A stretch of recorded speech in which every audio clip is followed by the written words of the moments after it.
Амралтын өдөр ногоорч өндөрлөг цагаараа ийм гоё газар, ийм гоё хүмүүстэй, ийм гоё хураг ишигтэй юу ийснэ та бүхэндээ харуулъя. Цаг агарын гоёг шилхүү бид нар явж байгаа газрын гоёг шилхүү ер нь бүх юм их гоё байсан.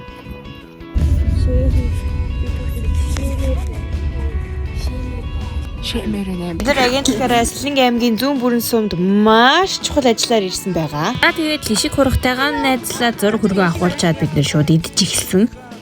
Байхад одноо бит хоёр ингээд шинжээр суух гэж суух. Хажууд хит суухгүй ахаар би бол нэг хүн сууж байгаа дарааж ичихсэн сууя гэж би бодчихсон. Чи хит суугаагүй. Нэр хит суугаа. Энийг өөдөөс нь энийгээд бас айгүй тийм бас өвдөө штэ бид нар ч бас тэр бартуулсан гэсэн хараад урт байна. Хөнгүүдийн алхахыг багш ингэж хэлчих гэсэн. Хөнгүүд ингэж алхах.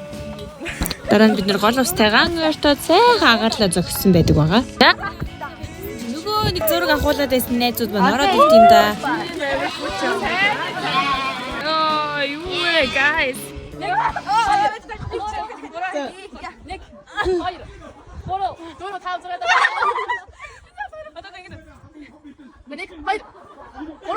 Нэг мэдсэн чи өхөр бит хоёр өөдөөдөөсөө ширтэлцсэн зогсож байна. Аавгаан чихний маструудын тоглож байна. Нөгөө нэг маш чухал ажил маань манай шинэгийн 16 насны төсөө өдөр болон Гран При тэтмийнхэн найр байсан байгаа.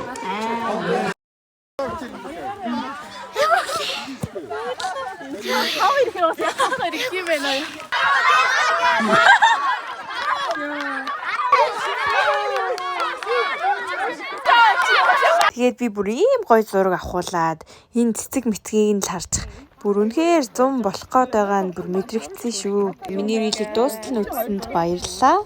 Ер нь бол миний хувьд маш дурсамжтай гоё өдөр болж өнгөрлөө. Баяртай guys.